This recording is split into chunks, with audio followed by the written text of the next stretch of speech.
having that feeling of, okay, I want to decide what I want to do with money not being an object. I think just being in that flow state alone is going to put you down a really cool path. Exactly. If you're a pilot and you've got 1 degree off your destination and you just go full steam ahead, going as quickly as possible, you're going to be in a much worse position than someone that's maybe 1 degree off, goes much, much slower and then recalibrates. 100%.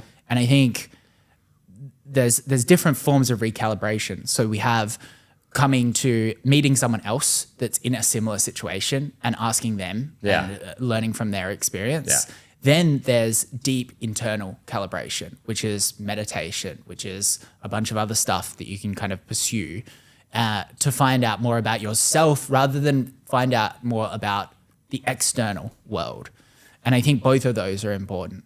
I agree. But when you look externally, sometimes it's kind of dangerous because oftentimes people project their fears into the things that you're talking to them about. Their experiences maybe didn't go the way that they could have went. And, you know, you have to, I guess the point is you have to be careful who you share your thoughts with and your plans with. Yeah, definitely. I think Naval has a famous quote, if you asked everyone for their opinion, it would all cancel out, right? Yeah.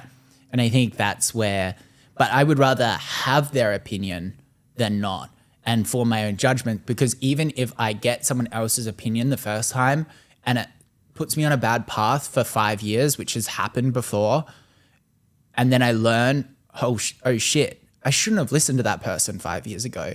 Now I have the skill set to identify bullshit. Yeah. Right? Yeah. So it's like, especially, yes, you need to, some people have a great bullshit radar.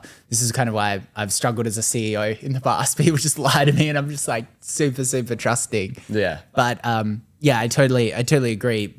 Beware of the external, but develop the skill set to filter the external. So have you been going deeper on the internal recalibration and things like that? Yeah, definitely. I've been doing like a lot of breath work.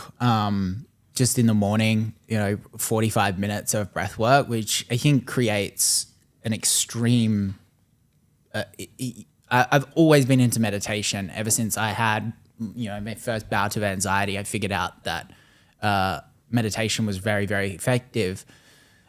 I never got into breath work until I watched a couple of YouTubes on it and tested it out. And I was just like, oh my God, that just like accelerated the meditation process. 45 minutes of breath work you do? Well, not entirely. So I do like 20 minutes of breath work, 25 minutes of breath work, and then I sit there and meditate for 20 minutes. Gotcha. Because it just forces you into that state. Yeah.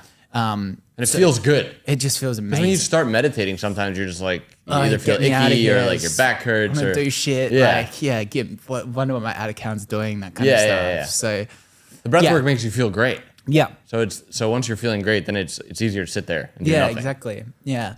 But aside from that, I've just been making sure that all of the teams and everything is going consistent, which it is, and trying to decide, what's next.